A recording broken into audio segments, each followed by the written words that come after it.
Hello everyone, आज की इस डिजिटल क्लास में सबका स्वागत है। मैंने अपनी स्क्रीन शेयर कर दी है और इक्विवेलेंट मास मास्टरी वाली पीडीएफ खोल ली है। हाँ, स्क्रीन एकदम क्लियर दिख रही है। बहुत बढ़िया।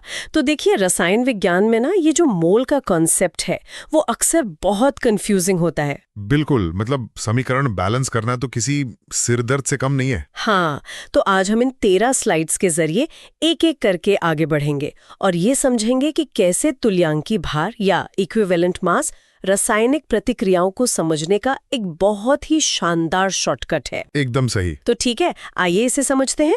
स्लाइड 1 से शुरू करते हैं। तो अगर सब लोग स्क्रीन पे स्लाइड 1 को देखें तो इसमें तुल्यांकी भार की परिभाषा दी गई है। हाँ, यहाँ लिखा है कि किसी तत्व का वह भार जो ऑक्सीजन के 8 भाग या हाइड्रोजन के 1.008 भाग से संयोग करे या फिर क्लोरीन के 35.5 भाग से। बिल्कुल। और अगर इसे आसान भाषा में समझना हो तो हम अंतर्राष्ट्रीय मुद्रा विनिमय यानी करेंसी एक्सचेंज रेट का उदाहरण ले सकते हैं। अरे हाँ, जैसे अलग अलग देशों की करेंसी की वैल्यू को नापने के लिए हम एक स्टैंडर्ड का इस्तेमाल करते हैं, जैसे कि डॉलर। एकदम सही। वैसे ही केमिस्ट्री में तत्वों की प्रतिक्रिया करने की क्षमता को मापने के लिए हाइड्रोजन, ऑक्सीजन या क्लोरीन के स्टैंडर्ड भार का उपयोग किया जाता है। ये केमिस्ट्री का एक्सचेंज रेट है। ये एनालॉजी तो बहुत बढ़िया है। और स्लाइड के नीचे जो समीकरण है वो तो और भी दिलचस्प है। A+2B से 3C बन रहा है। हाँ, देखने में ये A का 1 मोल और B के 2 मोल वाला जटिल गणित लगता है, लेकिन तुल्यांक के नजरिए से ये सीधा 1:1:1 हो जाता है। मतलब A का 1 तुल्यांक B के 1 तुल्यांक से ही क्रिया करके C का 1 तुल्यांक बनाएगा। वाओ! बिल्कुल। अब स्लाइड 2 पर आते हैं। यहाँ फॉर्मूला दिया है और कैल्शियम हाइड्राइड का उदाहरण है, और एल्यूमिनियम क्लोराइड में एल्यूमिनियम 9 आता है। मतलब एक पदार्थ का 1 तुल्यांक हमेशा दूसरे के 1 तुल्यांक से ही जुड़ेगा, ये फिक्स है। हाँ, अब स्लाइड 4 और 5 पर चलते हैं। यहाँ हाइड्राइड, ऑक्साइड और क्लोराइड के लिए कुछ तुलनात्मक फॉर्मूले दिए गए हैं। जैसे एल्यूमिनियम ऑक्साइड में एल्यूमिनियम का तुल्यांकी भार 9 निकाला गया है। और एल्यूमिनियम क्लोराइड में भी ये 9 ही आता है। बिल्कुल। स्लाइड 6 में सल्फाइड का उदाहरण भी इसी बात की पुष्टि करता है। लेकिन एक बात बताइए। हाँ, बोलिए। ये सब गणित अपनी जगह ठीक है, पर क्या हर बार लैब में हमें ऑक्सीजन या हाइड्रोजन से तुलना करके इतनी लंबी कैलकुलेशन करनी पड़ेगी? मतलब ये तो बहुत समय लेने वाला काम है ना? यहाँ दिलचस्प बात यह है कि हमें ऐसा कुछ नहीं करना पड़ेगा। आप स्लाइड 6 के बिल्कुल आखिरी में देखिए। अच्छा, मैंने स्क्रीन स्क्रॉल कर दी है। अरे, यहाँ एक गोल्डन फॉर्मूला लिखा है। हाँ, E बराबर मोलर भार बटे N कारक। बस ये फॉर्मूला पूरी गेम बदल देता है। वाओ! स्लाइड 7 तो पूरी की पूरी एक चीट शीट लग रही है। इसे डायग्नोस्टिक मैट्रिक्स कहा गया है। बिल्कुल।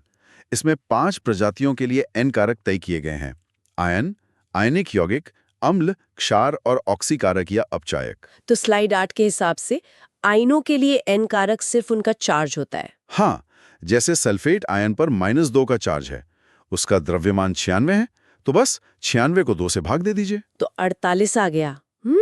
मुझे स्लाइड 9 बहुत पसंद आई।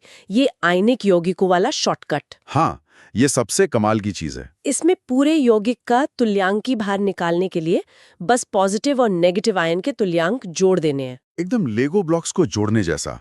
मैं इसे एल्यूमिनियम सल्फेट पर ट्राई करती हूँ। हाँ, करके देखिए। बजाय इसके कि मैं पूरे अणु का मास 342 निकालूं और 6 से भाग दूं, जो कि बहुत लंबा हो जाएगा। हाँ, मैं बस एल्यूमिनियम का 9 और सल्फेट का 48 जोड़ दूंगी। 9 और 48 हुए 57। ये तो सेकंड्स में हो गया। यही तो इस डायग्नोस्टिक मैट्रिक्स का जादू है। अब आगे स्लाइड 10 और 12 देखते हैं। यहाँ अम्ल और क्षार की बात हो रही है। हाँ, अम्लों के लिए N कारक उनकी क्षारकता है, मतलब वो कितने H+ दे सकते हैं, और क्षारों के लिए उनकी अम्लता है, मतलब वे कितने OH- दे सकते हैं। ये तो बहुत सीधा है। HCl में 1 हाइड्रोजन है तो N1 हो गया। NaOH में 1 OH है तो वहां भी 1 हो गया। सुनने में आसान लगता है, लेकिन यहीं पर ज्यादातर स्टूडेंट्स गलती करते हैं। अच्छा? हाँ, स्लाइड 11 पर जो फास्फोरस के ऑक्सी अम्ल हैं, जरा उन्हें ध्यान से देखिए। एक सेकेंड, H3PO2, इसमें तो 3 हाइड्रोजन है, तो इसकी क्षारकता 3 होनी चाहिए ना? पर यहाँ 1 क्यों लिखी है? इसके लिए हमें स्लाइड के नीचे दिए गए नोट को पढ़ना होगा। ओके। सिर्फ वही हाइड्रोजन अलग होता है जो सीधे ऑक्सीजन से जुड़ा हो। ऐसा क्यों? क्योंकि ऑक्सीजन की इलेक्ट्रोनेगेटिविटी उच्च होती है।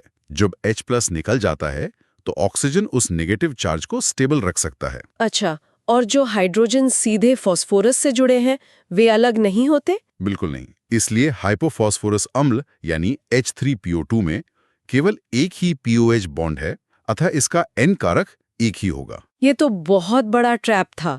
अगर स्ट्रक्चर नहीं पता तो सीधा सीधा आंसर गलत हो जाएगा। एकदम सही।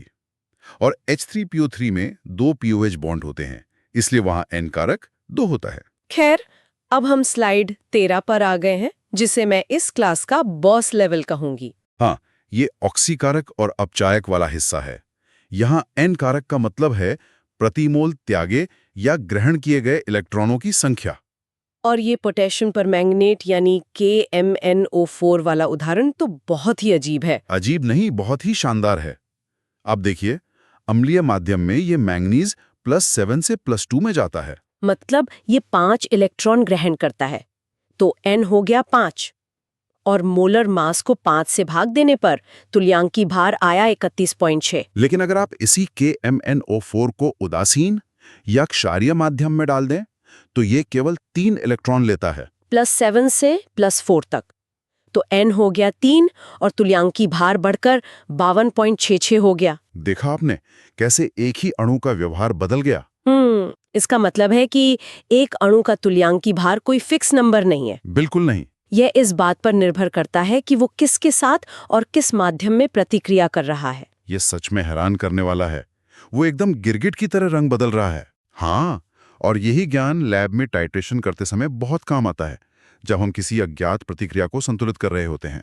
हाँ, ये घंटों की सिरदर्दी को मिनटों में सुलझा सकता है। तो आज की इस डिजिटल क्लास को यहीं समेटते हैं। हमने देखा कि कैसे जटिल मोल अनुपातों को 1:1 के सरल तुल्यांक अनुपात में बदला जा सकता है। हमने N कारक की डायग्नोस्टिक मैट्रिक्स समझी और फास्फोरस के स्ट्रक्चरल ट्रैप से बचना भी सीखा। और ये भी जाना कि माध्यम बदलने से मॉलिक्यूल का व्यवहार कैसे बदलता है। बिल्कुल। क्लास खत्म करने से पहले मेरे दिमाग में एक सोचने लायक सवाल आ रहा है।